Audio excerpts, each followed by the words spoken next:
1990. Et j'ai toujours dit depuis 2 ans que je suis devenu libre de mes propos que Cabral dit non seulement il n'est pas un homme politique, et de deux, il n'est pas un opposant politique. Je m'arrête là.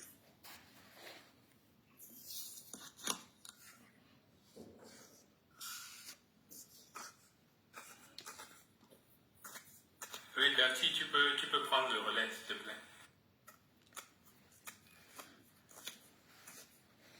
J'aimerais, le temps de bien positionner mon appareil, j'aimerais laisser la parole à quelqu'un d'autre. Merci. Alors, ok, merci. Jacques, vas-y. Ok, merci bien de me donner l'occasion de m'exprimer sur le sujet de cet homme politique qui, en 2018, a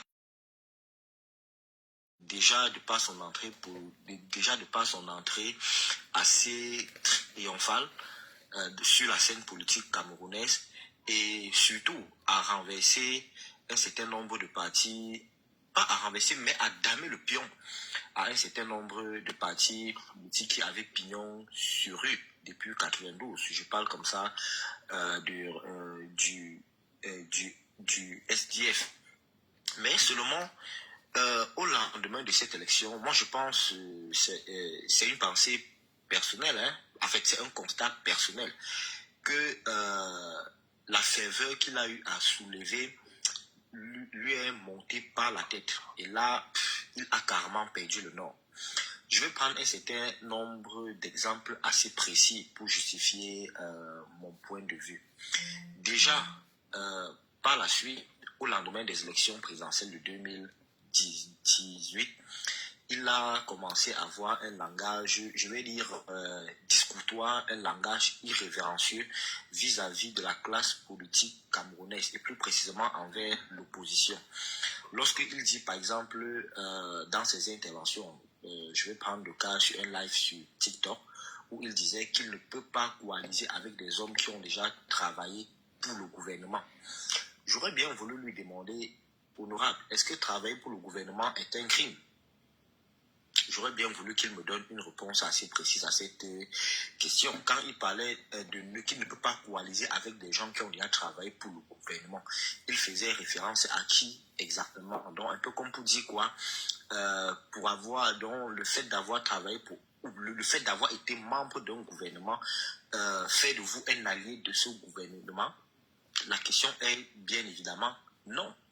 Mais contrairement au Macron camerounais, Macron auquel il s'identifie en se prenant pour le Macron camerounais, tout laisse à croire qu'il a la mémoire courte, parce que Macron auquel il s'identifie a eu à travailler pour le ministre, je crois, a eu à travailler pour le président, comment est-ce qu'il s'appelait encore, François Hollande. Il a eu à travailler pour lui. Même s'il faut remonter à Jacques Chirac, même s'il faut prendre tous les président de la 5e République française, tous ont travaillé pour l'autre. Qu'on prend même le cas de Mitterrand, il a eu à être ministre dans le gouvernement du général de Gaulle. Qu'on ait même à prendre le cas du président Chirac, il a été premier ministre de François Mitterrand. Qu'on aille même prendre le cas de Nicolas Sarkozy, il a été ministre du président Chirac. Donc voilà un certain nombre de contre-exemples qu'il a eu à prendre et qui ont fait en sorte que moi personnellement je puisse commencer à douter de sa sincérité. Cet exemple pris, je m'en vais prendre un second exemple. Lorsque toute la classe politique et plus précisément l'opposition réclamait, faisait un certain nombre de réclamations envers le régime en place, notamment la publication du fichier électoral national. Il a également fait une contre-déclaration dans laquelle il disait que ce n'est pas une obligation de le faire, qu'on peut aller sur le site internet vérifier son inscription. Mais j'aimerais bien savoir comment dans un pays comme la Côte d'Ivoire et le Bénin, que là-bas ce n'est pas une obligation, mais ce qu'il oublie de dire, c'est que dans ces pays, le gouvernement prend la peine de donner à chaque parti d'opposition le fichier électoral sur une clé USB. Mais au vu de ces exemples-là, on se pose une question et de savoir, mais est-ce que c'est un homme politique sérieux qui, au lieu de s'allier à des causes justes, pas forcément parce que ça vient de l'opposition, parce que ce que la classe politique, parce que ce que la classe politique et plus précisément l'opposition réclame, c'est pour le bien-être de tous les opposants. Ce n'est pas pour X ou seulement pour Y. Mais le fait de se dresser contre ça, ça suscite quand même un certain nombre de points d'interrogation qui font douter de sa sincérité. Un troisième exemple, au lendemain des élections présidentielles de 2018, dans sa première intervention, il dit il est troisième, c'est un candidat de l'opposition qui a gagné, mais curieusement, il ne dit pas qui. Et la même bêtise se répète encore en 2025 où il dit il est troisième, mais refuse de dire qui est premier d'après ses CV. Il pousse même encore le vice plus loin en cachant ses PV. Mais c'est une affaire du peuple, c'est une affaire nationale. La suivi de l'État en dépend. Quand ça vient d'un parti, quand ça vient d'un homme politique, plus grave encore, d'un parti d'opposition, il y a vraiment plus d'une question à se poser. Donc je vais m'arrêter sur ces 4 exemples-là pour montrer que son entrée en politique en 2018 l'a mis en pole position, mais il n'a pas su exploiter cela, il s'est dressé contre les intérêts du peuple. Donc voilà qui meuble mon intervention visant cette politique. Merci à toi, Jacques. Donc je reprends la parole parce que là maintenant je suis bien posé. Alors, le problème, j'ai envie de parler d'un problème global de la jeunesse camerounaise, hein, qui a toujours été dans la trahison, dans la collaboration, avec ceux qu'on accuse aujourd'hui d'être des vieux qui confisquent le pouvoir. Si Biya est là depuis 43 ans, s'il est dans la haute administration depuis 62, si tous ces gens-là se sont maintenus, c'est parce qu'il y a eu aussi quelque part des jeunes qui ont bien voulu les accompagner dans leur sale besogne. Cabral en est l'exemple parfait. On peut citer, hein, on peut voir aujourd'hui, c'est les jeunes comme les Joshua aussi, des gens qui ont très vite, n'est-ce pas, compris qu'il fallait surfer dans ça. Parce que en fait, c'est une question de mentalité à un certain moment. C'est-à-dire qu'on a des gens qui fonctionnent comme des mendiants. C'est des gens qui se lèvent, qui ne sont pas des hommes politiques, encore moins des hommes d'État. C'est des gens qui ne pensent qu'à eux, finalement. Donc, le cas Cabral, je rappelle ici que je suis un ancien cabraliste. C'est quelqu'un que j'ai beaucoup soutenu sur les réseaux sociaux. Les vidéos sont encore là. Hein. On parle d'une affaire de 2017 où, sur la toile ici, on s'était vraiment mobilisé en diaspora. Ça a commencé à monter en puissance. Cabral Libi, qu'on a vu sur les plateaux télé, qui s'exprimait bien, un jeune qui parlait de sa vision, ce qu'il voulait pour le Cameroun, on l'a soutenu, encore soutenu à l'époque. Sauf qu'à un moment, Cabral Libi va surfer, il va se dire, bon, je me mets d'abord à l'abri, il va faire une tournée européenne, les gens vont cotiser pour lui, on va le soutenir, le Cabral, le Macron camerounais et autres. Et il va finir par tourner le dos en 2018 lors des élections. Les gens vont se rendre compte. D'ailleurs, même avant les élections, déjà, il y avait eu ce problème avec son homme de main qui est Nkumvondo, le professeur Nkumvondo, avec qui, voilà, ça va très mal se passer. Et ça va sortir sur la toile. Donc, ça va sortir donc sur les réseaux sociaux, voilà. Maintenant, l'homme Cabral, hein, moi je pense que un pays n'est pas une blague en fait. Je pense qu'un pays, quand on est sérieux, on prend véritablement au sérieux ce que c'est qu'un pays, une nation et son avenir et tout ce que ça donne derrière comme engagement en fait, ce qu'il faut prendre comme engagement. Il faut savoir que c'est l'avenir des millions de personnes et on ne doit pas y jouer avec. Et pour le cas du Cameroun, qui est un pays quand même assez particulier, avec une histoire particulière, il y a des jeunes, d'accord, mais je pense que ces jeunes-là doivent travailler d'abord à se construire, à se réaliser d'abord eux-mêmes, et par la suite, on verra s'ils sont véritablement sérieux, s'ils ont des épaules assez solides pour prendre le pouvoir. Je ne suis pas, par exemple, pour qu'on parle d'un jeune, qu'on vote quelqu'un sur la simple base qu'il soit, voilà, qu'il soit jeune, non. L'argument de la jeunesse, ça ne tient pas la route. Biya, en 62, n'avait que 29 ans, directeur du cabinet, c'est un gros feignant qui a mis le pays à genoux. On est en France, on a bien vu le cas d'Emmanuel Macron, il est arrivé avec toute sa jeunesse et tout ce qu'on connaît. Le temps que Macron passe au pouvoir, tout ce qu'on est en train de voir comme dégringolade et tout, Macron est pourtant jeune. Donc cet argument de la jeunesse, pour moi, c'est pas, ça tient pas tant que cela. On peut avoir des jeunes, hein, certes, qui bossent. On a le cas Ibrahim Traoré, au Burkina, il y a quand même pas mal de cas. Mais pour le cas du Cameroun, quand je regarde ceux qu'on appelle les jeunes qui sont censés prendre le pouvoir, Yodi Hiram, c'est très très frêle, très fragile. Cabral Libi, c'est encore pire parce qu'il n'a même pas de parcours, il n'a pas pu obtenir son doctorat. Il est d'ailleurs passé ici, nous mentit qu'il était l'un des rares jeunes à moins de 35 ans à obtenir un doctorat au Cameroun. On ne sait pas où il a obtenu. Quelqu'un qui n'a pas pu se réaliser, c'est-à-dire que quelqu'un qui n'a pas fait son parcours normal comme tout le monde, où on termine et après on travaille quelque part.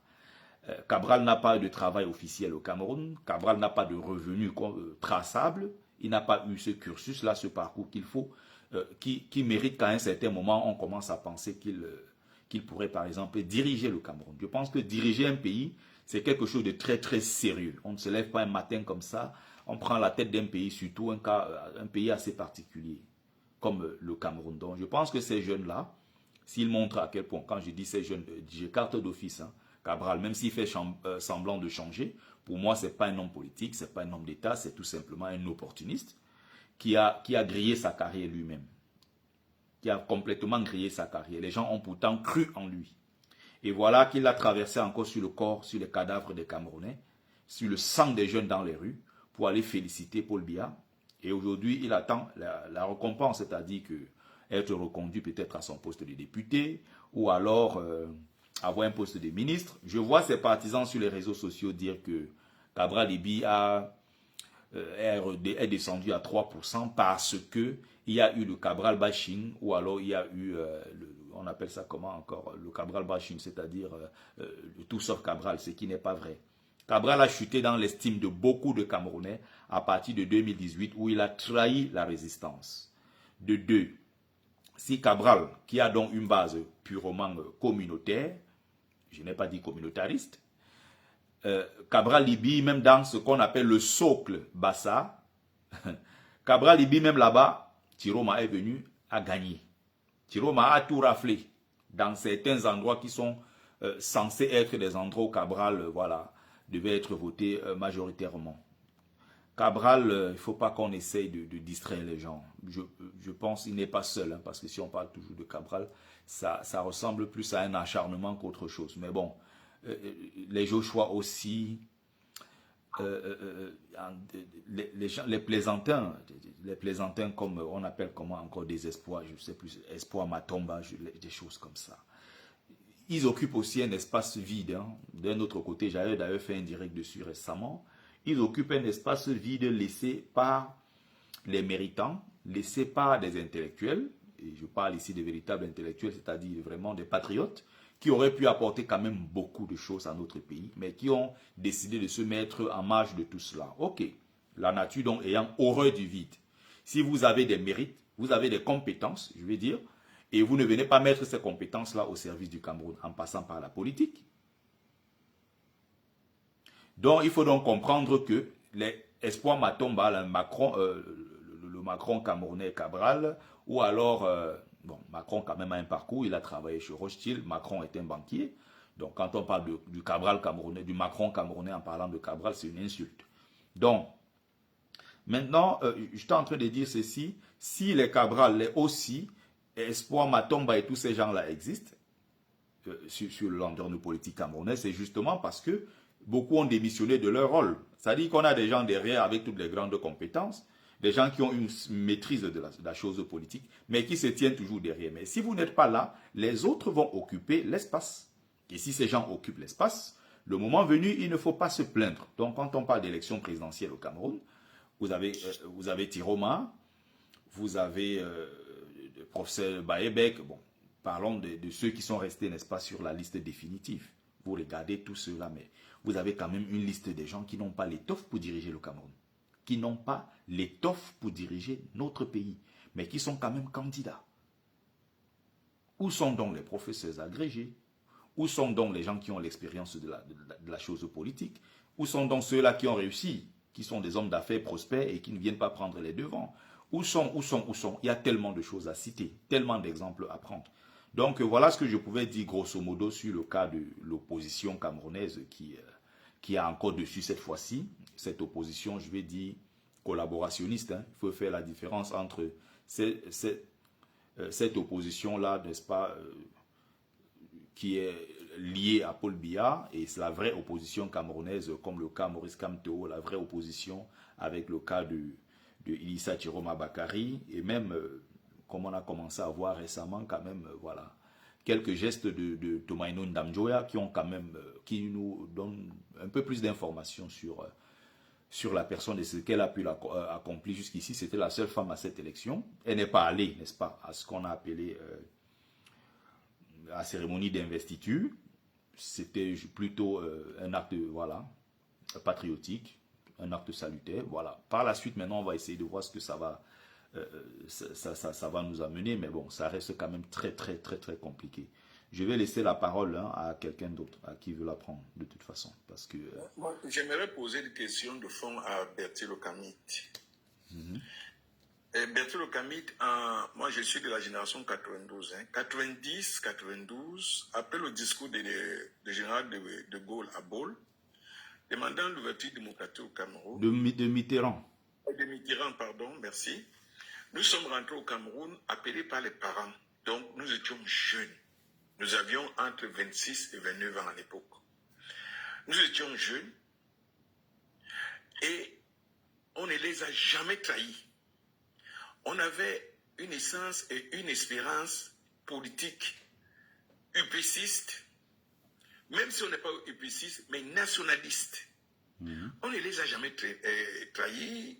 Il y avait notre grande sœur Henriette Koué qui sera là aujourd'hui. Moi, je m'en souviens.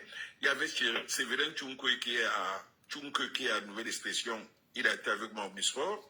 Il y avait le docteur Ndjekam Tchabeni qui est encore notre ami.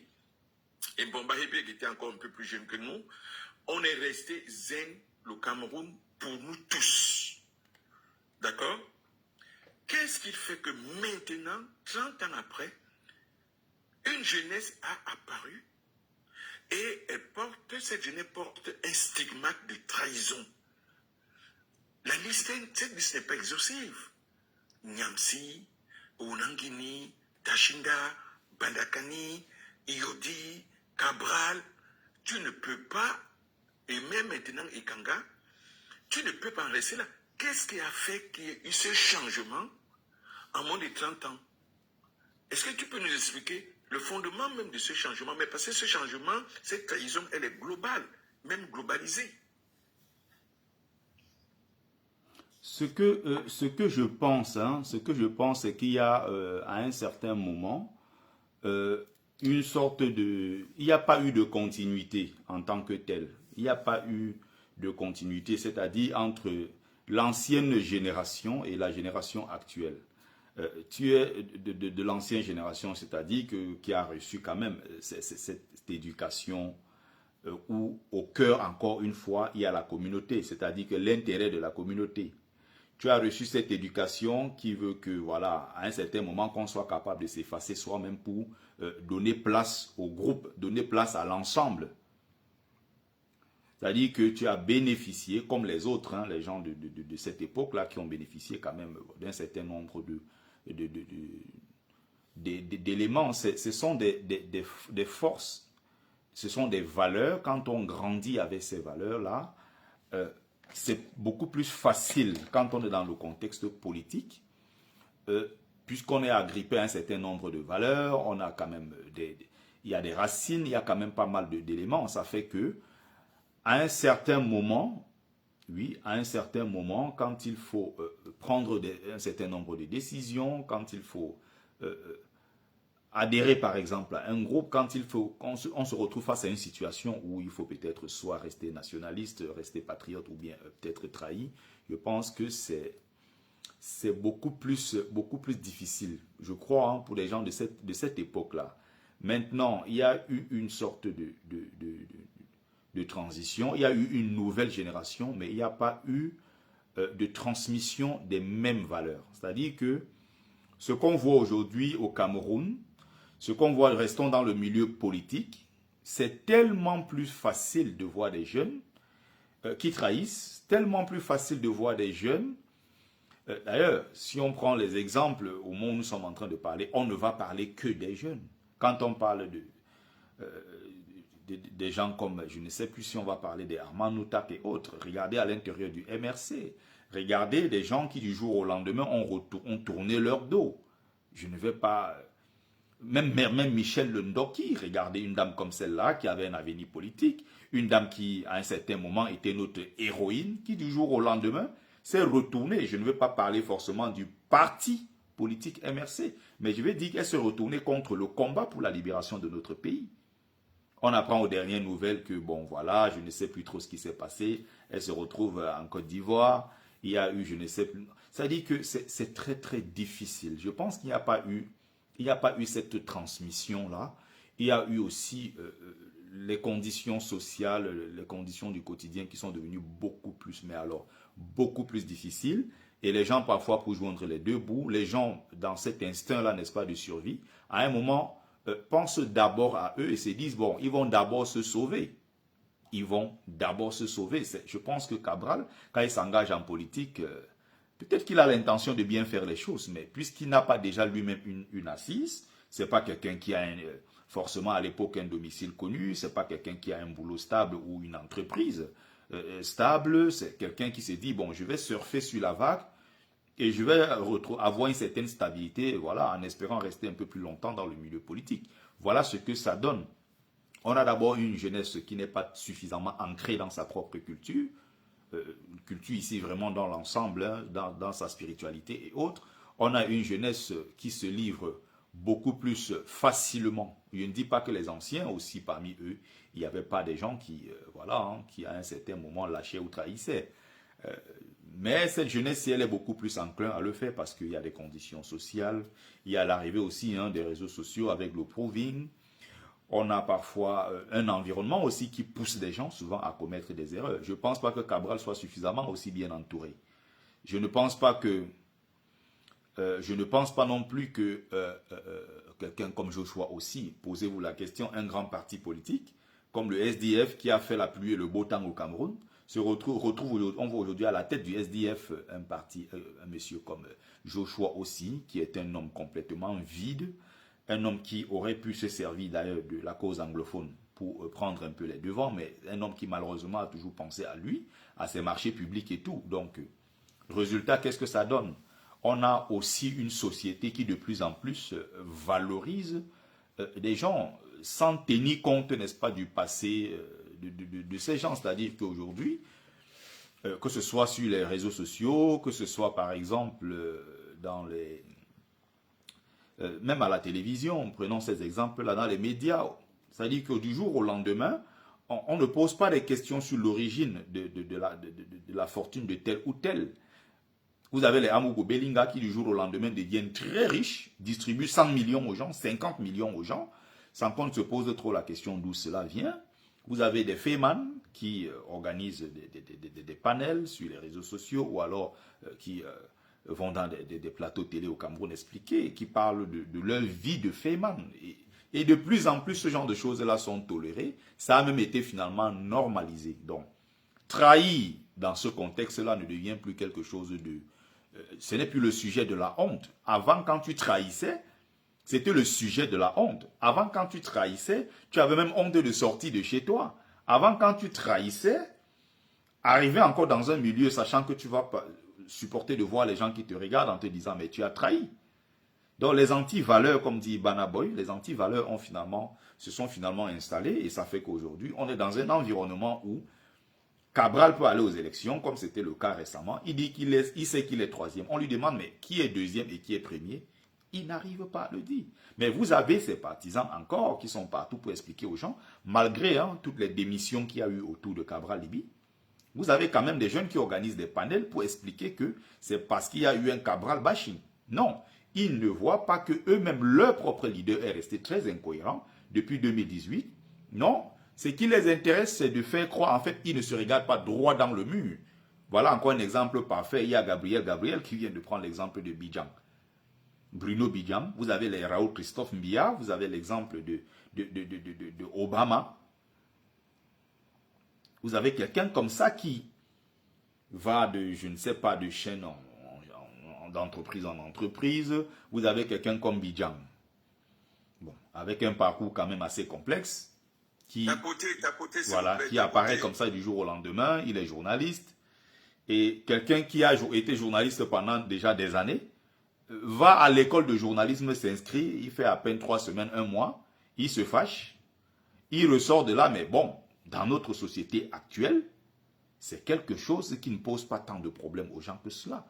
On demande tout simplement, qu'est-ce que tu as apporté, qu'est-ce que tu es capable de mettre sur la table? On est en 2025 et il y a des mamans, des parents qui arrivent à dire à leurs enfants, la fille qui n'a que 17 ans s'apprête, elle met son maquillage à 20 h, elle prend son sac et elle sort. Ses parents lui disent, ma fille, en rentrant, tu nous gardes. Voilà des exemples très simples. Mais cette maman, ce papa qui dit à sa fille, en rentrant, tu nous gardes. Qu'est-ce que l'enfant va vous garder? Est-ce que l'enfant travaille la nuit? Où va l'enfant? Avec qui elle passera toute cette nuit? Dans quel contexte? Avec qui? Mais il suffit que le lendemain, qu'elle revienne et qu'elle charge le frigo. Donc on est dans un contexte généralisé de pauvreté, d'insécurité. Dans tous les sens, finalement, ça a favorisé ce genre de choses. Et bon, le terrain où les gens peuvent venir se recycler, c'est-à-dire des anciens bandits. Vous avez des gens qui, toute leur vie, ont été que des malhonnêtes. Vous avez même des gigolos qui viennent se recycler en politique. Alors que la politique devrait être le milieu où on trouve quand même des gens, des patriotes, des gens qui sont suffisamment outillés pour la chose politique, des gens qui ont quand même un parcours. S'il te plaît, je ne te coupe pas. C'est juste pour interpeller UPC 48 de revenir. Si ça reste trop en pause, ça va se couper. D'accord. On va continuer. On va continuer. Il faut juste parler au fur et à mesure et puis en attendant qu'ils reviennent, quoi. Moi, je vais... Pour parler et tapoter pour que ça reste... Les gens qui sont en ligne, essayez, n'oubliez pas de tapoter autant que vous pourrez tapoter. Donc, voilà. Je vais rester encore peut-être 30 minutes de plus. Ça va me faire 1 heure. Voilà, j'ai eu une urgence malheureusement. Mais au moins, je suis encore là au moins pendant 30 minutes au moins. Donc, continuons le live. Je laisse donc quelqu'un d'autre poursuivre dans... Je voudrais apporter une observation par rapport à... Est-ce que je me fais entendre là? Parce que Très bien. Intervenir avant, s'il te plaît. Pardon? Est-ce que je peux dire quelque Oui, chose? oui, le Niobéiste est là depuis. Je voudrais apporter une observation sur ce que Bertie disait là. D'accord, vas-y. Si c'est possible, hein. Vas-y, Denis. Le Niobéiste a donné le OK, c'est bon, vas-y. Oui, donc, je disais, je voulais apporter une petite remarque par rapport à ta réflexion. Quand tu disais que les partisans de Cabral Libye, en réalité, disaient que c'était l'autobashing qui était en réalité la cause de son échec. Et que en réalité, il n'en était pas question parce qu'effectivement, ce sont des positions qu'il aurait prises par le passé, notamment en 2018, qui ont effectivement contraint les populations à se démarquer ou alors à opérer un certain recul par rapport à sa posture politique. Mais quand on applique ce type de raisonnement, est-ce que tu ne te rends pas compte que ça ne tient pas la route parce qu'effectivement, quand on entre dans le subconscient des Camerounais, on ne comprend pas effectivement qu'est-ce qui les détermine. Parce que si on entre dans ce type de paradigme, on se rendra très bien compte qu'il n'y a pas mieux que Djoroma qui ait pris des postures totalement positives face à ce régime de Biya, qui l'a défendu publiquement à brûle-point, Mais quand il a changé, quand il est venu vers l'opposition et qu'il a déposé sa candidature, les populations camerounaises, quand même, quelque part, je ne sais pas si c'est par défaut ou par choix, d'une manière ou d'une autre, se sont basculés vers quelqu'un qui, hier, n'était pas de leur camp. Donc, je voudrais justement que il faudrait que lorsqu'on fait ce genre d'analyse, qu'on marque un peu de recul et qu'on dise quand même que c'est beaucoup plus profond que ça. On ne peut pas exclusivement dire que c'est parce que certaines de ces positions n'ont pas conforté le peuple. Bon, D'accord. excusez-moi, est-ce que vous m'entendez? Parce que j'ai l'impression que moi j'ai été déconnecté de vous tout à l'heure. Non, non, le niobéiste, on t'entend très bien, on t'entend très bien. Ok, merci. Donc, j'essaie. Alors, j'essaie de. Oui, c'est moi plutôt qui parlais. Alors, Denis, tu m'attends une minute. J'essaie d'aider le professeur Baïbek à se connecter et Madame Ekwe. Ce n'est pas toujours très évident. Le professeur Baïbek était là, mais moi je ne le voyais pas. Lui nous voyait. Donc, il a envoyé son invitation, je ne voyais pas. Donc, il a dû redémarrer son appareil et Madame Ekwe attend sa fille pour qu'elle l'aide à se connecter. Donc, continuez le débat pendant que moi j'essaie de faire en sorte qu'eux soient là. Merci. Alors, je suis juste pour que tu puisses un peu clarifier. J'ai déjà Denis Patassoni, j'étais déjà très bien compris. On va laisser le niobéiste prendre la parole. Je vais te répondre juste après, mais le niobéiste, c'était d'abord à toi de prendre la parole avant l'intervention de Denis Patassoni, dont je connais déjà les positions. Niobéiste, vas-y.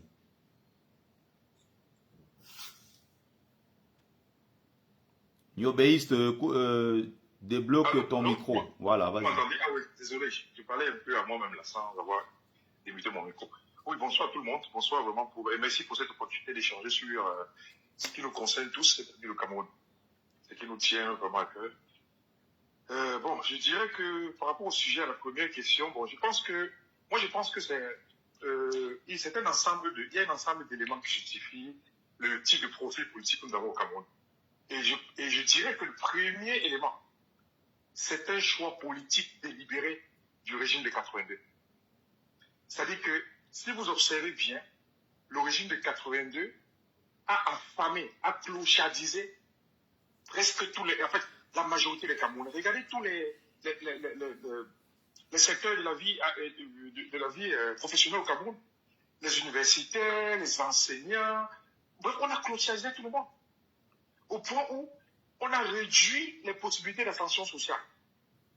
Et à côté de cela, on a introduit de façon délibérée un ensemble d'organismes ou un ensemble de pratiques qui je ne sais pas, un certain, je paie à son âme, comment on l'appelait encore, le monsieur, le camarade de Onan qui est décédé là, le monsieur qui avait écrit des livres, il parlait de pays organisateurs, comment on l'appelait encore, monsieur? Bon, bref. Les paradoxes du Ateba Yéné. Ateba Yéné, merci pour le rappel. Justement, c'est-à-dire à côté de cette politique délibérée-là, on a introduit des pratiques d'un autre genre. Et je crois que c'est ce qui justifie un peu. Ça, c'est du ouais, la pratique du le sexe le magico-anal, oui. Magico-anal. Il a un ouvrage là-dessus, très intéressant. Ouais. Exactement. C'est-à-dire qu'ils ont réduit les possibilités d'ascension sociale dans tous les domaines. Maintenant, c'est vrai qu'à côté de cela, il faut questionner le profil même des individus aussi. Il faut questionner le profil des individus. Oui, justement, c'est pour ça que je disais tout à l'heure, les gens qui débarquent comme ça, des anciens fémans recyclés, qui viennent se recycler en politique, des gens qui n'ont pas de parcours, c'est des gigolos. Vous avez des gens comme, je ne sais pas, vous avez un gars comme Célestin Jamen qui a vécu peut-être 10-15 ans en France, qui même ici n'avait pas de parcours en tant que tel, qui se retrouve au Cameroun. Il est incapable de payer ses factures. Bon, certes, hein. Si on est dans l'analyse, parce que moi, je n'aime pas quand on s'en prend aux opposants comme ça. Moi, Denis Patassoni, je vais... Laissez-moi m'exprimer. Si vous commencez votre truc, on ne va pas s'en sortir. Niobéiste, vas-y. Je rappelle, hein, Denis Patassoni, je sais comment il fonctionne. Hein. Je rappelle que tu vas faire ça, Denis Patassoni, avec les autres. De toute façon, dans 30 minutes, je partirai. Donc, tu resteras faire ça avec les autres, pas avec moi. Je dis qu'il y a aussi maintenant le profil des individus. Parce que même dans même dans un environnement pourri comme ce que nous avons là, les gens arrivent quand même à se démarquer. Les gens réussissent quand même à dire non à certaines choses. Donc, et si on fait une analyse profonde du profil politique, on va se rendre compte qu'il y a plusieurs types de profils politiques. Il y a des gens, et il faut remarquer, il faut questionner la façon dont les gens entrent en politique. Il y a certains qui entrent en politique. Moi, je peux classer la première catégorie comme ceux qui entrent en politique par effraction. C'est-à-dire qu'ils n'avaient vraiment pas un projet politique. Ils n'ont jamais mûri un projet politique. Ils n'ont jamais pensé vraiment entrer en politique. Mais bon, peut-être parce qu'on les a cooptés, on les a recrutés, on les a forcés en politique, ils se retrouvent et puis on voit ce que ça donne. Il y a d'autres qui, bref, généralement, c'est toujours un examen de circonstances. Et il y a aussi ceux qu'on a recrutés de façon exprès pour en faire ce qu'on appelle dans notre pays l'opposition contrôlée. C'est-à-dire, on fabrique des opposants, on met sur la scène politique, ils sont là, ils animent la scène politique comme si ils avaient vraiment un agenda pour le peuple, mais en réalité, ils sont là pour l'agenda de ceux qui dirigent. Ils accompagnent ceux qui dirigent. Bon, à côté de cela, on va voir maintenant ceux qui ont vraiment travaillé, qui ont préparé leur carrière, qui ont peut-être décidé d'aller faire une carrière professionnelle sérieuse, et après s'être réalisés, ils entrent en politique avec un agenda clair. Donc, on peut spéculer comme ça, non, là, moi, je ne vais pas tirer sur quelqu'un particulièrement, mais je pense que pour moi, la chose la plus importante, c'est l'élément le plus important, c'est l'environnement sociopolitique qui a été créé par le régime de 82. C'est un agenda. Et il y a quelqu'un qui parle de ça, je crois que c'est M. Dupont, Jean-Pierre Dupont, qui explique que le maître politique de M. Biya, c'est un certain Mobutu, que nous avons tous connu, l'ancien président le président de l'ancien Zaïre, qui est devenu entre-temps la RDC, qui a expressément demandé à M. Biya d'appauvrir les citoyens. Avec toutes les ressources que nous avons, ces gars auraient pu faire du Cameroun un pays différent. Mais rendez-vous compte, ils ont choisi de faire autrement. Comme si c'était une forme de méchanceté. Donc moi j'ai dit, ces leaders politiques, ce qu'on appelle aujourd'hui leaders politiques là, ils sont le produit de l'environnement. Pour ne pas dire la conséquence de quelque chose. Ils sont le produit de l'environnement. Donc je ne veux pas complètement les dédoyer. Bon, c'est pourquoi je pense qu'ils auraient pu, malgré cet environnement, résister à un ensemble de choses. Mais bon, même quand on a des gens comme aujourd'hui qui ont des entreprises privées, au Cameroun, le climat économique fait que la plupart des marchés sont donnés par le ministère public. Donc, si vous gagnez le marché avec le ministère public, moi qui vous parle là, j'ai un cabinet au Cameroun qui est presque fermé aujourd'hui parce qu'on ne paye pas les factures. On ne paye pas les factures. Si vous ne résistez pas, vous allez tomber dans des choses comme ça. On ne paye pas. Donc, regardez un peu l'environnement, vous allez vous rendre compte que franchement, les conditions sont créées pour qu'on arrive à ça. Donc, si on ne fait pas quelque chose de façon systémique, je pense que le pays, ça ne va pas seulement être une affaire de quelques politiciens, mais nous allons tous couler ensemble. Nous allons tous couler. Donc, voilà ce que je pourrais dire par rapport à ça, tiens. Merci le Niobéiste. Alors, est-ce qu'on peut passer directement au deuxième point d'actualité? Parce que là, je pense qu'on s'est... Non, Bertie voulait répondre à Tony. Ah, d'accord. Vas-y, Bertie. Voilà, c'est bien que le modérateur, que l'autre même du direct soit de retour. Comme ça, on pourra avancer dans le débat. Il y a Bansley peut-être qui n'est pas au courant.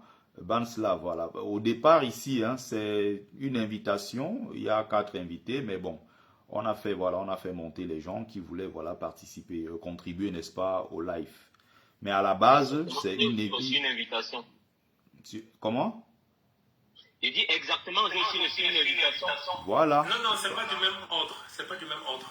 Ce n'est pas du même ordre, justement. C'est pour ça que... Je peux descendre alors, c'est ça? Non, pas du tout. J'étais en train d'expliquer que puisqu'il y a quelqu'un, je crois que c'est toi qui te plaignais en bas, mais on ne fait pas monter les gens. C'est pour ça que je suis en train de dire que, à la base, il y a le doyen Ampère qui est là, je suis là. Il y a le prof Bayebek et maman Henriette Ekoué. C'était, voilà, ceux qui étaient d'abord invités. Mais maintenant, on est entre camarades, on a envie de discuter, on a envie d'échanger. Ça n'empêche pas de faire monter les autres. Mais en fait, c'est UPC 1948 qui décide, qui a organisé son panel aujourd'hui. Et je suis venu tout simplement en tant que contributeur. Je pense qu'on a suffisamment parlé du cas Cabral. Il serait mieux que la suite, n'est-ce pas, soit orientée, voilà, par UPC, l'autre du live, ou qu'on avance. Doni Patassoni, c'est une perte de temps. C'est passer son temps à répondre à quelqu'un comme ça qui est déjà braqué, qui vient avec des idées complètement arrêtées.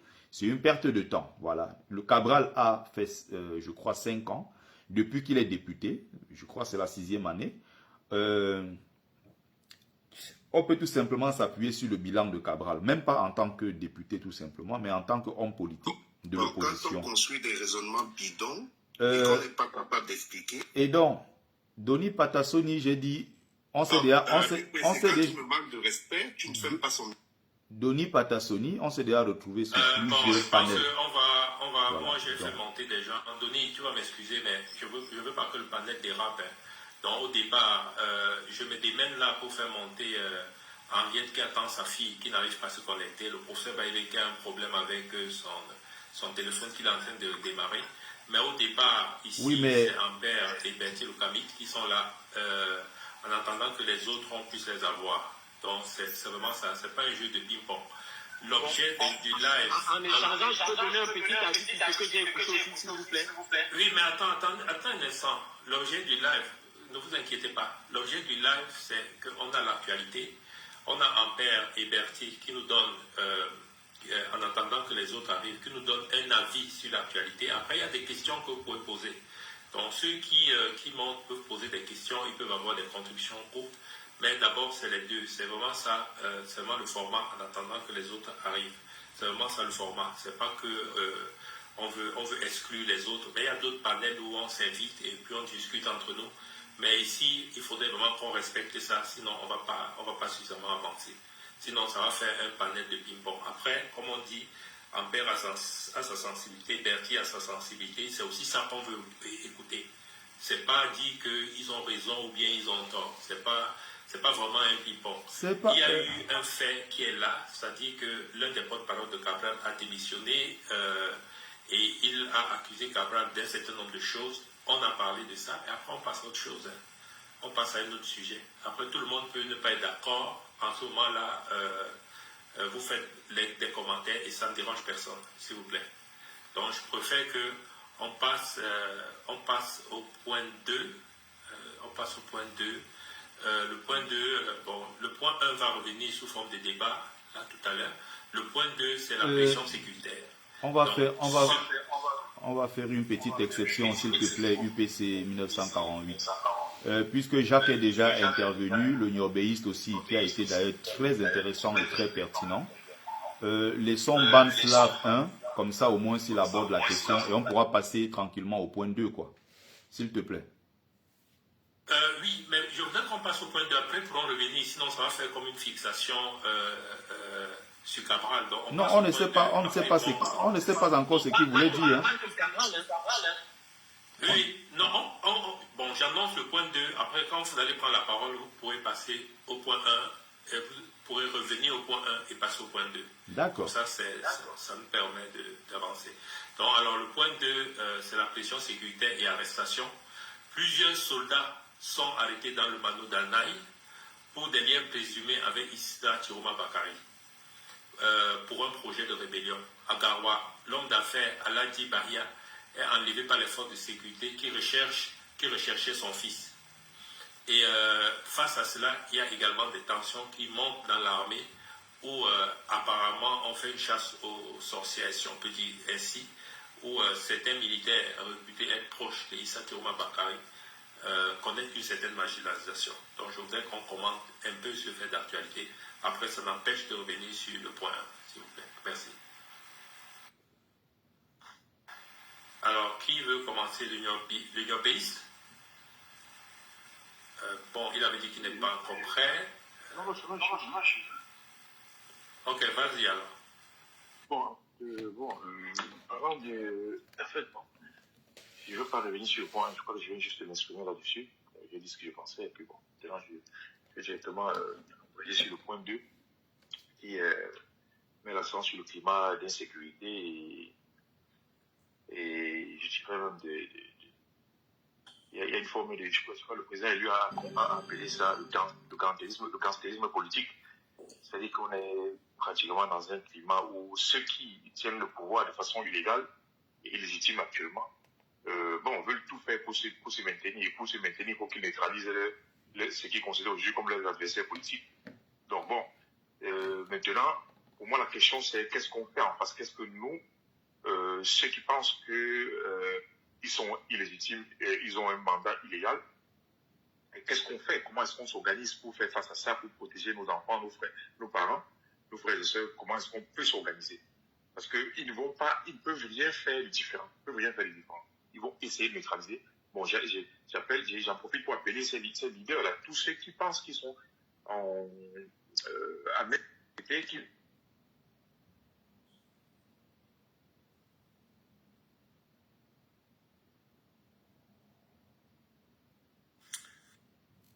Alors, on ne t'entend plus. Je pense qu'il a un problème avec son réseau. Hein. Ouais, on va continuer. Quand tu n'étais pas là, il y a mon fils Berthe le Kamit qui s'en va dans 22 minutes. Et j'aimerais lui laisser la parole. Parce que je suis là pour faire la promotion des jeunes. On lui laisse la parole parce que dans 22 minutes, 23 minutes, il sera plus là avec nous. Normalement, quand je suis même monté, je souhaitais aussi que Bertie m'écoute même une minute. Bon, si c'est que c'est... Non, il est l'invité principal. Banslav. Il est les jeunes et il s'en va dans 22 minutes. En attendant les gars de ma génération qui arrivent là dans 2, 3, 4, 10 minutes, moi j'aimerais passer le temps de parole à Berthe le Kamit. Pour essayer d'aborder la deuxième question et s'il peut évacuer la première question qu'il n'a pas pu évacuer tout à l'heure. Merci. Non, la première question sur l'opposition, je pense qu'on a suffisamment abordé cette question. Et encore une fois, il y a quelqu'un qui sortait en tête de cette trahison, de cette trahison de l'opposition qui s'appelle Cabral, l'opposition qui collabore avec le RDPC. Voilà, on a assez parlé de cela, ça peut ne pas plaire à Doni Patassoni. Il faut qu'il sache tout simplement que le bilan de Cabral entre 2018 et 2025 est un bilan largement négatif, ce qui fait que les gens ont le droit, voilà, dans ce contexte-là, de dire qu'ils ne vont pas se ranger derrière Cabral.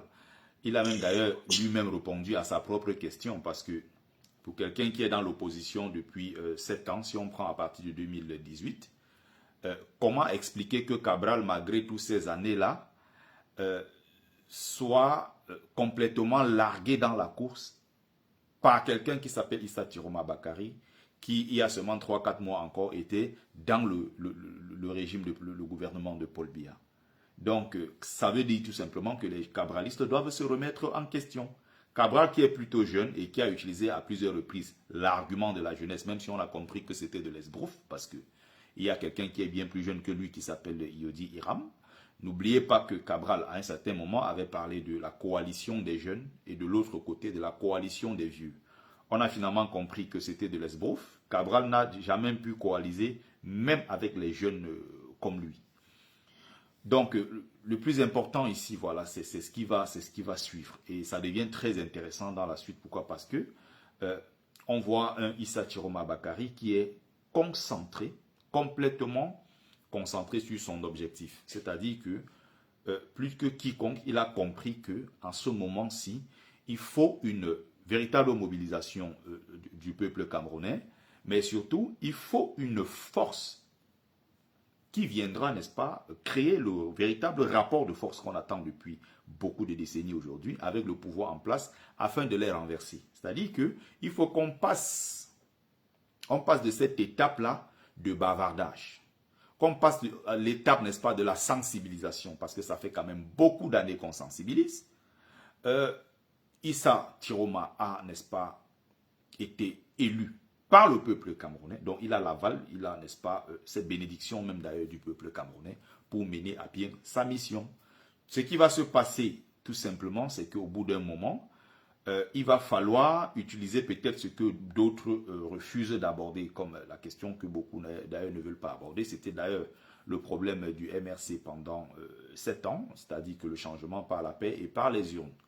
On finit par comprendre, même d'ailleurs à travers l'un des conseillers, le conseiller spécial Ekanga, que ça ne marche pas, parce que c'est lui qu'on a vu ici sur la place publique, hein, faire des sorties pour expliquer aux gens qui ne veulent plus jamais entendre parler du changement par la paix et par les urnes, et que maintenant, le changement, ça sera par la rue et rien que la rue.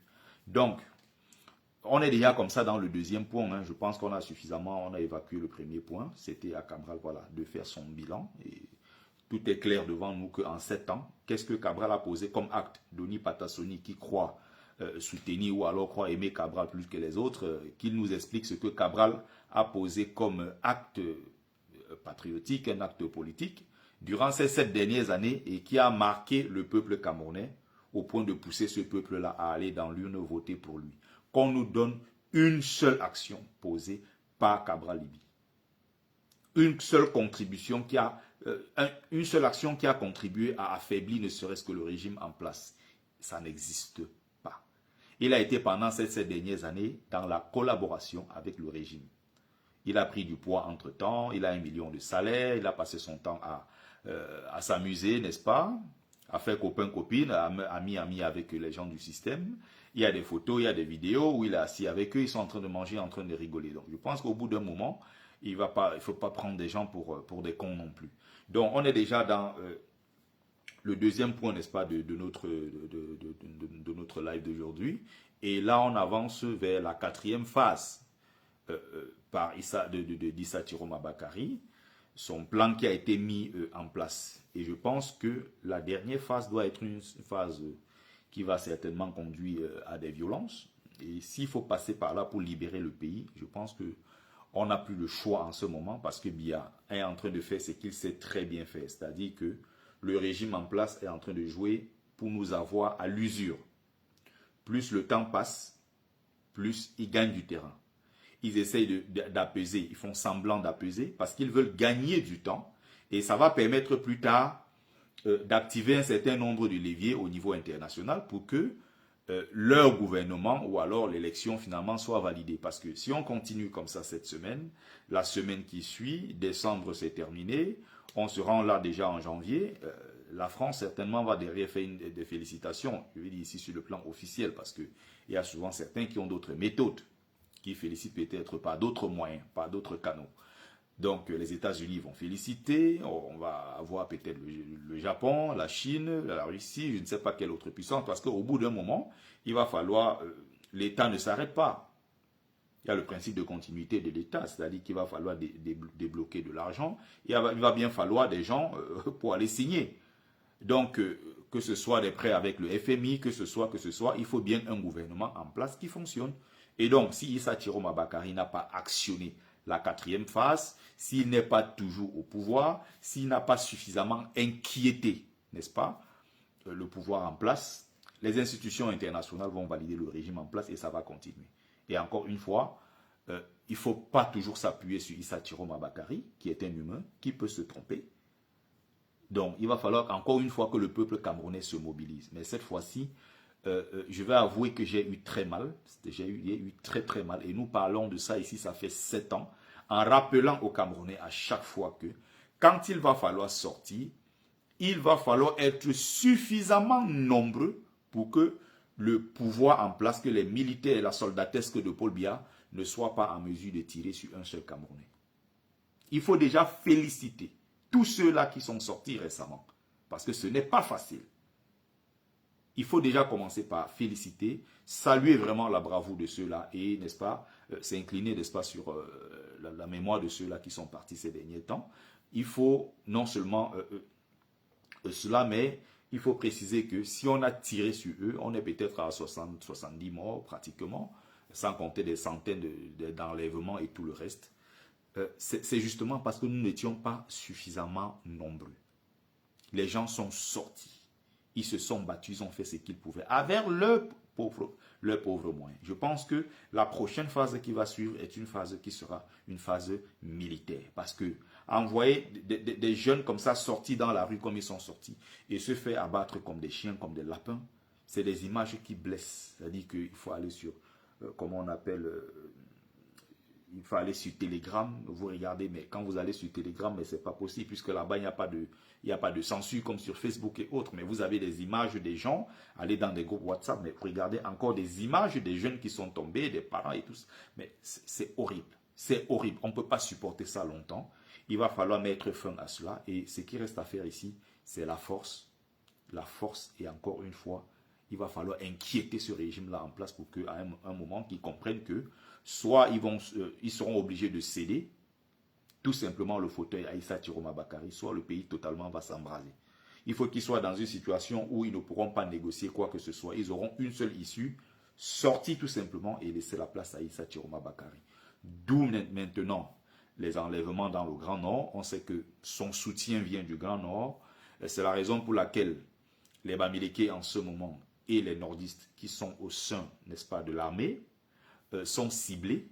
Le climat de tension, nous avons les membres de nos familles, des amis et tout qui sont dans ce milieu-là. On vous dit que des informations qui nous parviennent ces derniers temps, c'est que c'est vraiment, les gens se regardent en chien de faïence. À l'intérieur de la police, de la gendarmerie, de l'armée, on sait que tel camarade, tel appartient à telle tribu. Les gens sont mis sur écoute, les gens sont surveillés.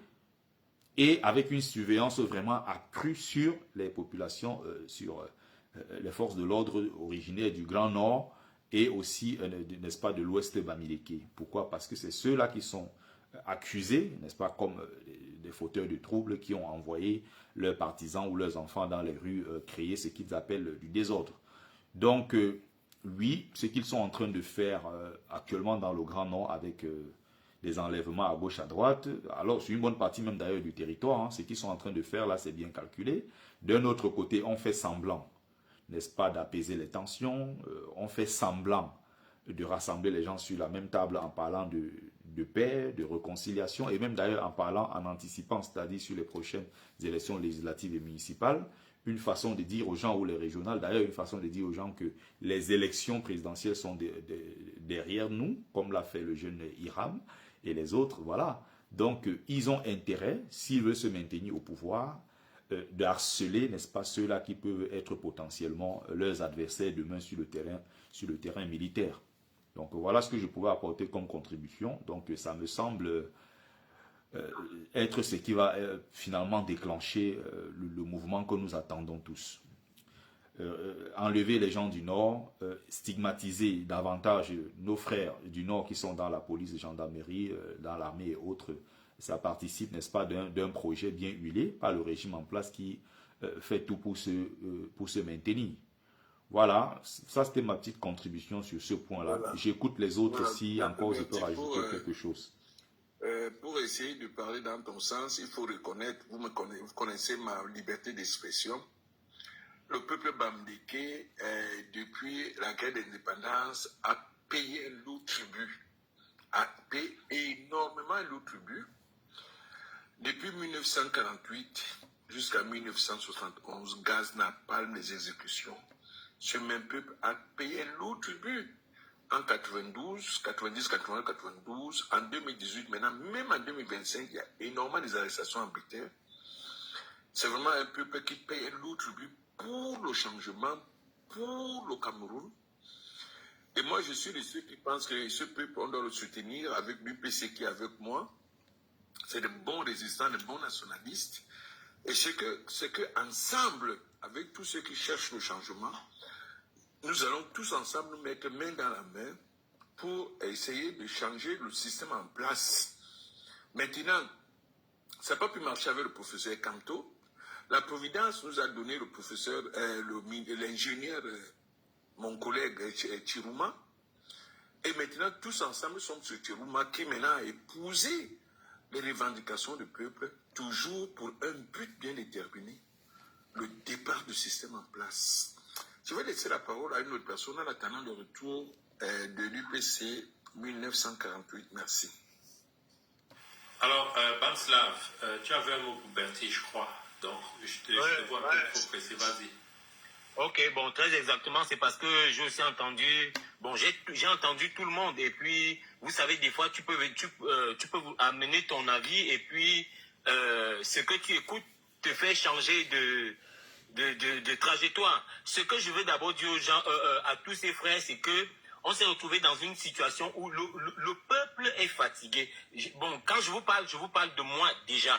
Je suis un petit d'une Fundi. Je vous dis, dans le Fundi, on a un gros comité qu'on a organisé. C'était carrément anti-Paul Biya. Et je vous dis, on a tellement diabolisé Kamto. Nous sommes nés dans un système où on a du rejet de l'autre. Parce qu'on nous fait croire que celui qui se bat, c'est quelqu'un qui est venu nous combattre et tout et tout. Et c'est surtout le rejet du Bamileke. Donc, je vous dis, je parle de moi. Je ne veux pas qu'on dise qu'on a dit et tout ça. Je vous parle de moi. Et c'est une éducation qu'on a eue. Aujourd'hui, nous sommes nombreux à rejeter cette éducation parce que ça nous a affaiblis. À quel niveau? Ça nous affaiblit parce qu'on nous fait croire aujourd'hui que le Bamileke est plus intelligent que le Betty. Pourtant, c'est faux. On a la même tête, on a tout la même chose. Ce qui nous réduit, c'est parce que nous, on nous fait croire qu'on va nous positionner. Le Bamileke, lui, sait qu'il faut donner, il faut étudier. Donc, même après le bac, lui, pas encore fait il travaille encore les concours. Nous, on ne travaille plus parce qu'on dit que non, on va nous positionner. On a tous la même tête, on est tous les humains. Et je suis dépassé parce qu'aujourd'hui, on essaie de comparer les gens. Il n'y a pas de comparaison. On a juste un gros problème que la victoire que Paul Biya a eue sur nous tous les Camerounais, c'est qu'il a su nous manipuler. Nous, tous, je vous jure, dans le foot, nous les petits, tout le monde est contre Paul Biya. Nous, on a juste un manque de courage. Dans le centre, partout, vous allez voir, on n'a pas le courage de s'exposer et de dire mouf à Paul Biya que va te reposer. Surtout qu'il n'est plus là, il ne tient plus. Personne. Paul Biya, s'il était le parent de n'importe qui, je ne vois personne qui pouvait accepter qu'il vienne se positionner là. Et je vous dis très honnêtement, les tentacules de Paul Biya se sont élargis dans le sens où il a manipulé les hommes d'affaires et les élites Bamileke, financer tout ça, parce que vous-même vous savez tous, c'est l'Ouest qui finance les élections, et nous les petits, nous on mange, et on va juste voter. Mais je vous dis, cette année-ci, les petits, dans le Fundi, on a mangé l'investissement qu'il avait donné 150 millions. Si vous voulez, vous allez voir sur le mur d'Ernesto Yene, allez voir les Lundu, Sébastien et tout ça. Vous allez comprendre. Aujourd'hui, on est réveillés, les gars sont révoltés. Je vous apprécie, je vous admire. Les gens comme les Berti, je vous admire. Moi, peut-être, si j'ai quelque chose contre toi, c'est parce que des fois, tu te dis que c'est tous les Berti qui sont comme ça. Tu vas venir trouver 2, 3 personnes qui viennent te dire mouf. Même lui, il ne sait pas. Même pour une simple phrase française, il ne parvient pas. Mais je te dis, un vrai Berti, nous sommes là. On se retient parce qu'on ne sait pas comment on peut exploser. Vous savez que nous, les Berti, quand un homme être opposant, c'est un criminel. Nous sommes nés dans un système où on sait qu'il n'y a que le RDPC. Et quand on voit un opposant, mais vous-même vous savez, on devait le killam. Vous connaissez, je sais qu'il y a beaucoup de migrants qui sont ici, qui connaissent le musicien qu'on appelait Salabokono. Et je vous jure que la Pyro n'a pas chanté comme Salabokono. Mon grand-père, je ne sais pas si tu le connais un peu. Tu peux dire à Betty. Salabokono qui a chanté, il disait il disait à Paul Biya que l'argent du pays go où et tout ça. Mais vous croyez que, je vous dis, lui, il a chanté même pire que la Pyro. Mais on lui a donné 2 gouttes d'arak et on a fini avec lui. Donc je vous jure, aujourd'hui, être opposant et être petit, c'est un truc c'est extrêmement compliqué. Et nous, on nous a appris qu'il n'y avait pas de parti d'opposition. Le seul parti d'opposition qu'on a connu dans l'histoire, on sait qu'il y a l'UPC. Moi, je n'ai pas connu. Après, on vient nous raconter, on nous parle du SDF et qui a été acheté. Kamto vient suivre. Mais nous les jeunes, on est surpris que Kamto est diabolisé. On entre maintenant dans son anatomie, dans sa vie. On se rend compte que c'est un homme d'une promptitude que personne ne peut imaginer. C'est où on dit non, mais comment vous ne faites que jeter des pierres sur un arbre qu'on a compris que ça avait des fruits. Et l'objectif qu'il y avait, c'était d'éliminer Kamto le 5. Et quand ils ont éliminé Kamto le 4 et 5 août que vous connaissez, je vous dis, tout le monde qu'on a arrêté, il n'y avait pas beaucoup de personnes. Pourtant, comme tu avais dit, je fais pour moi, vous allez faire pour vous. S'il y avait une marée humaine, je vous jure, tout ça allait se gagner. Même quand ils ont renvoyé le lendemain, c'est parce qu'ils craignaient. Ils se disaient qu'il devait avoir une marée humaine et puis qu'ils pouvaient laisser avancer le processus pour aller le caler devant. Mais quand ils sortent, ils disent, mais il n'y avait personne, on pouvait bloquer. Le lendemain, ils viennent, ils bloquent ça n'importe comment. Et je vous dis, le peu de personnes qu'on a arrêtées, on a libéré l'un de mes frères que j'ai envoyé d'aller me prendre des photos, des vidéos et m'envoyer. Mais quand on libérait, on disait que non, c'est comme tu es Betty, rentre là. La prochaine fois, c'est un Konengi. On a envoyé quel Betty en Konengi dans les histoires que vous voyez là. Il faut être extrêmement révolté. Peut-être c'est ton propre frère qui va finir avec toi. Donc, je dis, on a un gros problème d'éducation. Et on a des choses qu'on ne veut pas accepter. Bon, ce sont aussi les manières dont on nous explique. Les Cabral et tout ça, vous avez vu, c'est un dessin qu'on nous a tous dessiné. Et qui nous dessine ça, c'est Frulun dans beaucoup de voice, en étonne et tout ça. Donc, quand on écoute tout ça, vous voulez qu'on fasse quoi? Qui devait encore suivre un homme comme ça? On a amené un système de tribalisme. On veut déjà rallier les bassas, les doigts là, aux petits. Non, on n'est pas parenté.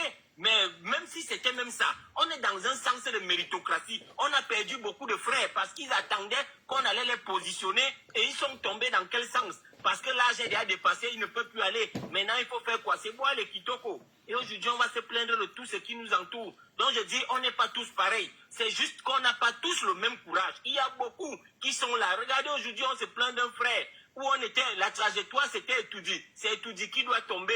Mais aujourd'hui, on est surpris que le frère est en train d'aller à contre-sens. On ne comprend pas. Regardez, allez voir sur les murs de partout de mes frères Betty que je publie tous les jours. Je fais ça parce que je comprends qu'on est dans un sens et on n'est pas seul. C'est juste qu'on n'a pas le même courage. Donc pour moi, Betty Lokami, franchement, j'ai beaucoup d'admiration pour toi et pour ton courage et pour tout ce qui peut arriver. Moi, je ne peux pas faire ce que tu peux faire. Mais je te dis très honnêtement, nous sommes,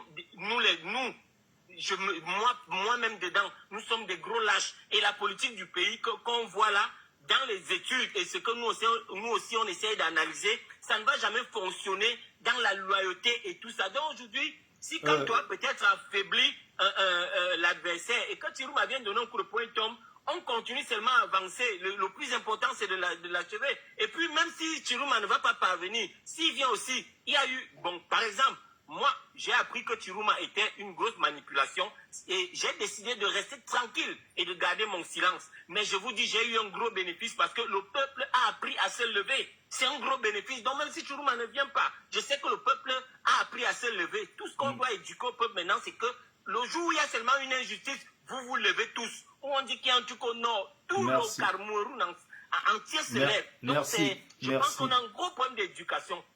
C'était mon aperçu, mon frère. Merci. Merci beaucoup, Banslav. Merci, mon frère. C'était très intéressant ta position. J'ai souvent écouté dans d'autres panels.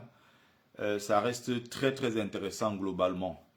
Bon, maintenant, il ne s'agit pas de toi. Je suis d'ailleurs le premier convaincu qu'il y a des gens dans l'ère culturelle Fambiti Boulou qui sont contre le système en place. Bia a eu des adversaires qui étaient ses propres frères.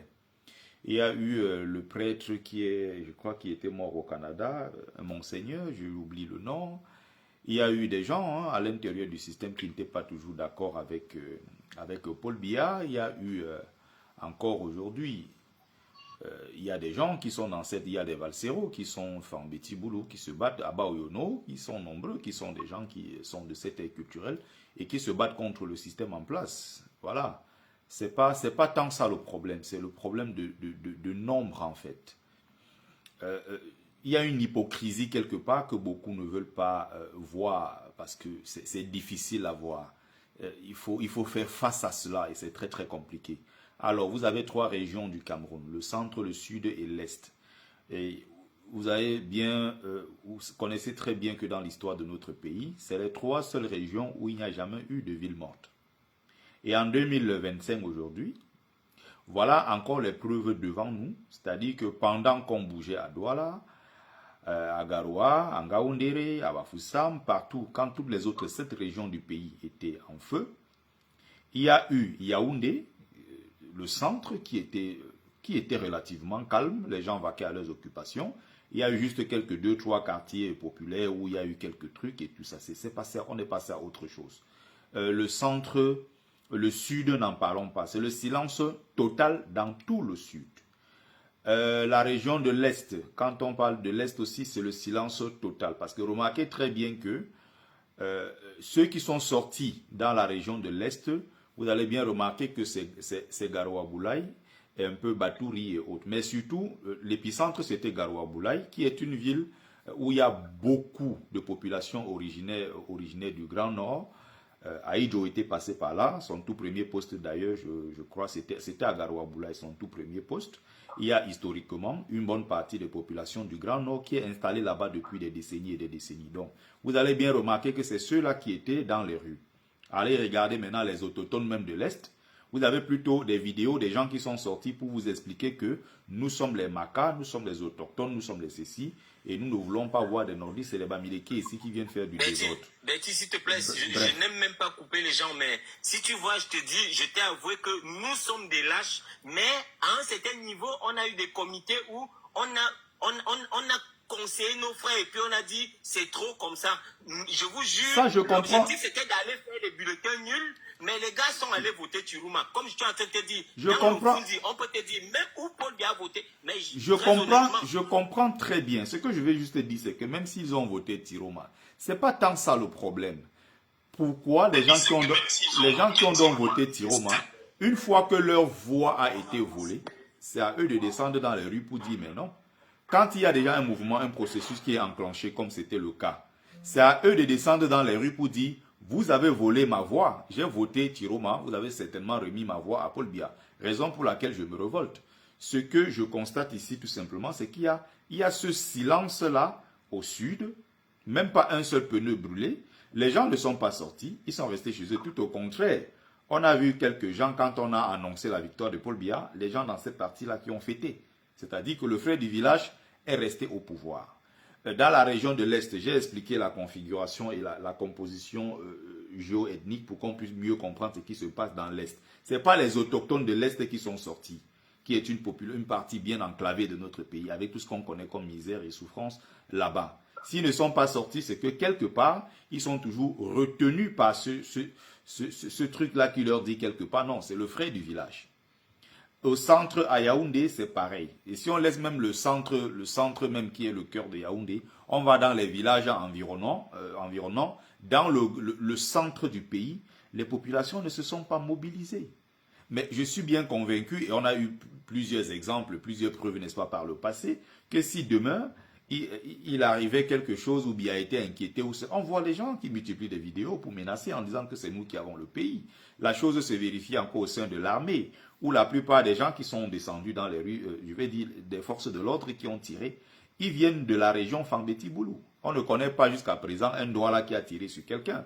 Il n'y a pas peut-être, je ne sais pas, 2-3 Bamileke qui ont tiré sur quelqu'un. Ils sont pourtant tous dans l'armée et dans les billes, dans tous ces corps de métier camerounais. Je vais dire les forces de l'ordre en général, tout ce qui est police, gendarmerie et armée. Ils sont aussi à l'intérieur. Mais quand on regarde curieusement ceux-là qui lament les gens dans les rues, ils s'appellent Atana, ils s'appellent Mvondo, ils s'appellent ceci, et vous n'allez pas empêcher les Camerounais. Voilà. Je ne parle pas de toi, Bansla, parce que tu as une vision totalement différente. Et tu n'es pas le seul, il y a beaucoup qui sont comme ça que je connais. Mais je dis encore ici une fois, il faut qu'on sorte de cette hypocrisie. La plupart, la majorité dans ces zones-là, dans cette partie du pays, centre, sud et est, ne se mobilisent pas. Pourquoi? Parce qu'il s'agit de protéger l'intérêt du frère du village. Celui qui peut-être n'a pas eu la chance d'entrer dans la fonction publique parce qu'il s'est dit, bon, peut-être ce n'est pas mon temps. Non, il a toujours espoir quelque part que même si ce n'est pas lui, ça peut être son frère, ça peut être sa sœur, qui un jour aura le matricule. La fonction publique est devenue la propriété privée de ceux-là qui pensent que, bon, ils détiennent l'acte de naissance du Cameroun. Moi, tu sais, je suis quelqu'un qui pratique la parole virile. Hein. Je suis quelqu'un qui a une parole très, très directe. Voilà. Je n'aime pas perdre mon temps dans des sujets d'hypocrisie. Moi, c'est des choses qui ça me gonfle plus que tout. Moi, je peux pas. Voilà, c'est ça. Bon, ça c'est le titre. Si tes dents ne sont pas solides, on ne te donne pas ça. Et donc voilà, les ancêtres m'ont dit que j'étais prêt à prendre ce titre et je l'assume pleinement avec beaucoup de fierté.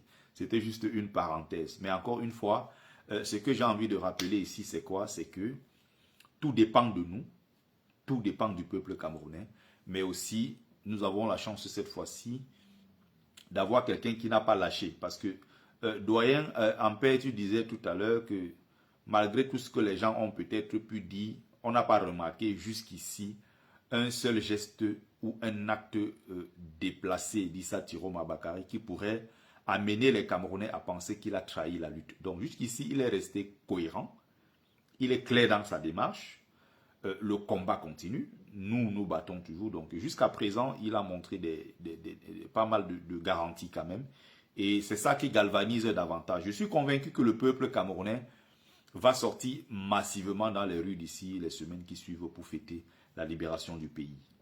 Il faut tout simplement qu'on se mette ensemble. Le président Tiroma est au laboratoire, il est en train de travailler et il sait ce qu'il lui reste à faire. Donc, n'ayons pas peur des mots. On ne veut plus voir des jeunes dans les rues se faire tirer dessus sans défense. Ces gars qui sont morts là, j'aurais préféré que ces gars-là aient eux-mêmes des armes pour riposter.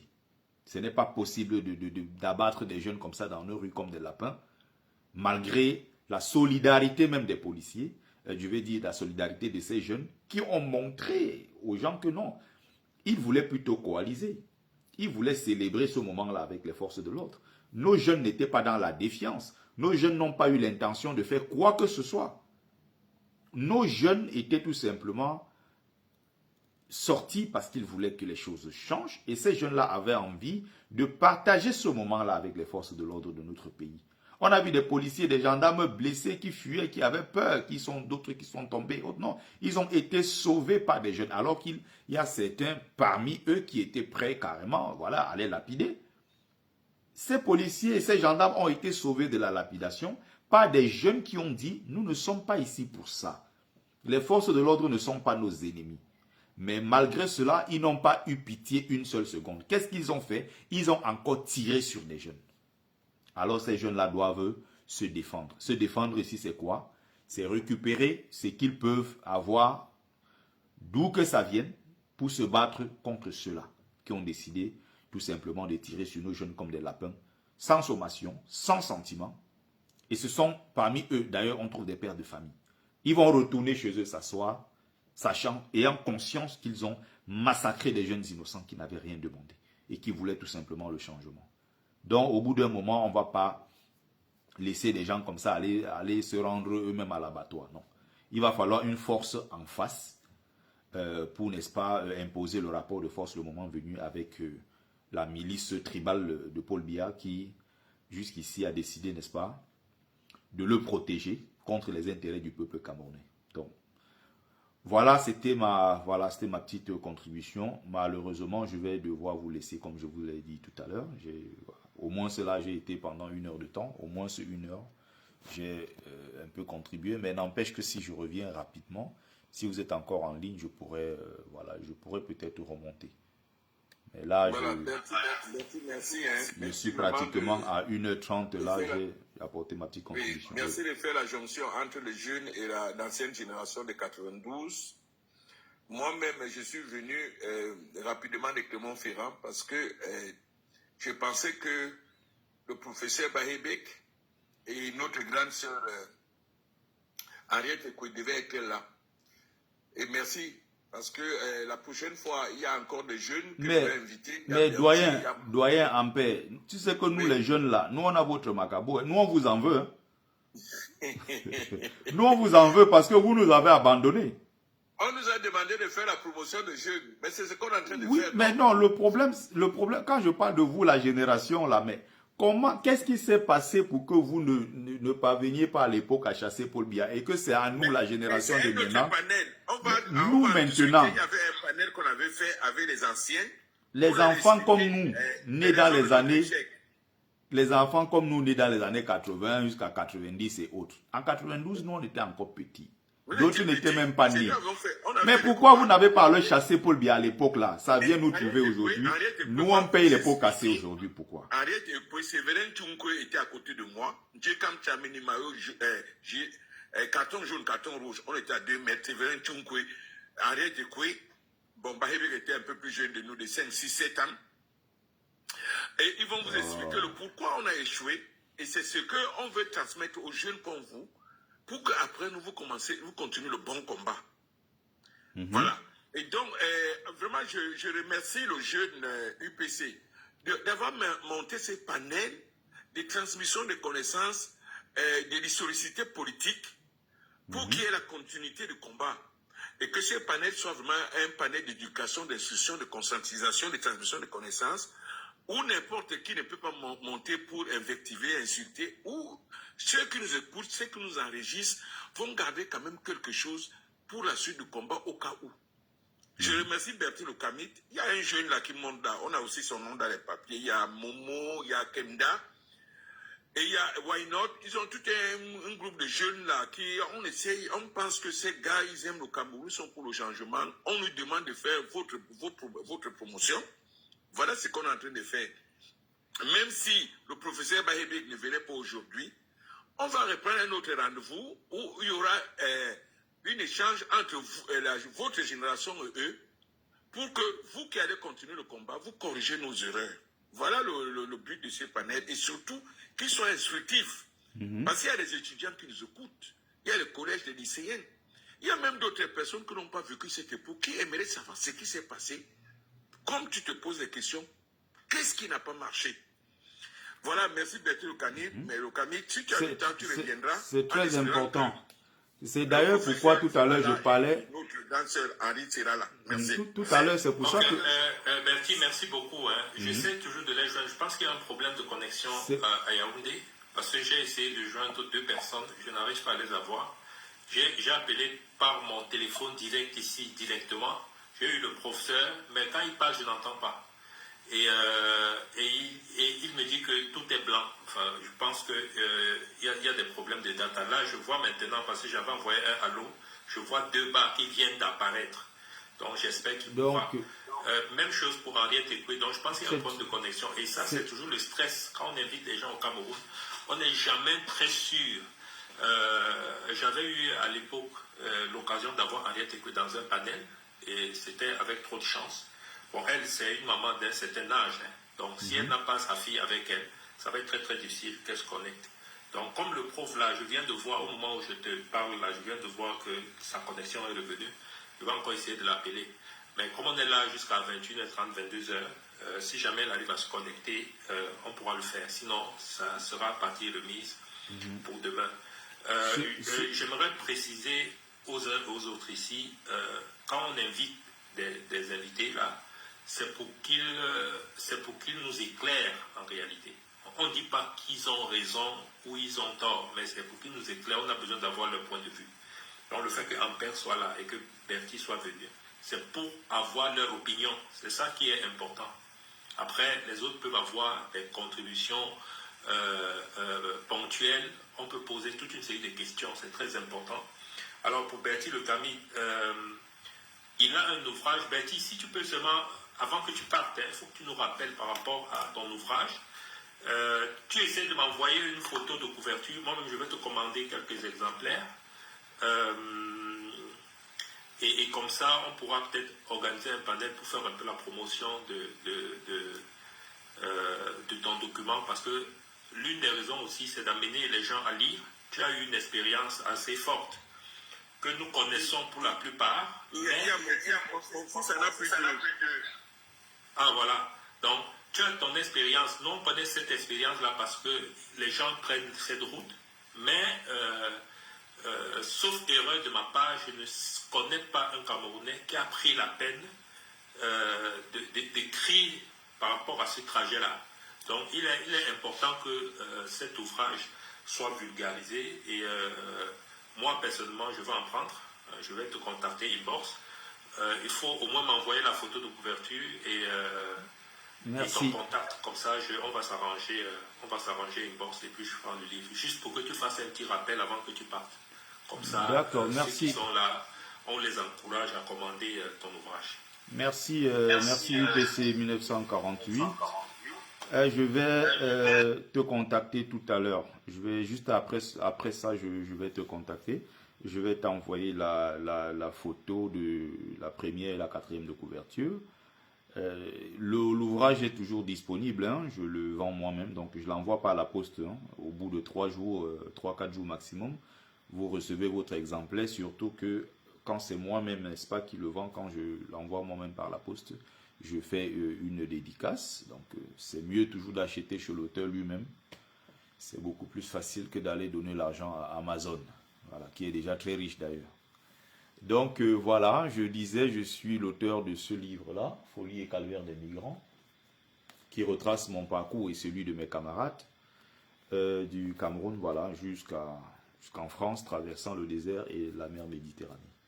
Donc l'ouvrage est paru il y a quelques années, mais le sujet reste encore tellement, mais alors tellement d'actualité qu'il y a même encore quelques jours, j'étais invité sur la nouvelle chaîne africaine pour en parler parce que il y a eu encore des morts récemment dans la Méditerranée, il y a eu encore des cas dans le désert, le sujet est tellement d'actualité. Il va falloir un jour, voilà, trouver des solutions pour ralentir considérablement voilà, le flux de migration de l'Afrique vers l'Europe, en maintenant voilà, les jeunes avec des meilleures conditions sur place en Afrique. Voilà, on essaie de travailler dans ce sens-là. Un enfant perdu dans la mer, perdu dans le désert, c'est un désastre pour nos familles.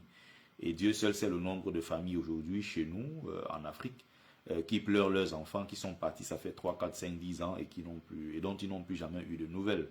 Donc, il y a aussi quelqu'un tout à l'heure qui disait qu'il était intéressé par mon ouvrage. Jacques, il n'y a pas de souci. Jacques, tu me contactes par le même canal, hein, que ce soit TikTok ou Facebook. Voilà, je vais répondre directement. Donc, je t'envoie le nécessaire UPC 1948. Merci à Jacques, merci au doyen Ampère, merci à toi UPC 1948. Donc, je vais me déconnecter. Bon, on est resté quand même presque 1h30, voilà, pratiquement. Merci à tous et à toutes et très bonne soirée. Ok, merci beaucoup. Je vous dis ça aujourd'hui, tous les Bamileke que vous rencontrez en Europe, ils ont la haine de Paul Biya. Canada, ils ont la haine de Paul Biya. Avec tout ce que Paul Biya les a donné. Ouf. Déjà, ça fait mal aux oreilles d'entendre les gens. Je ne sais pas, cette maladie, elle est extrêmement camerounaise. Je n'ai pas vu ça chez les Arabes.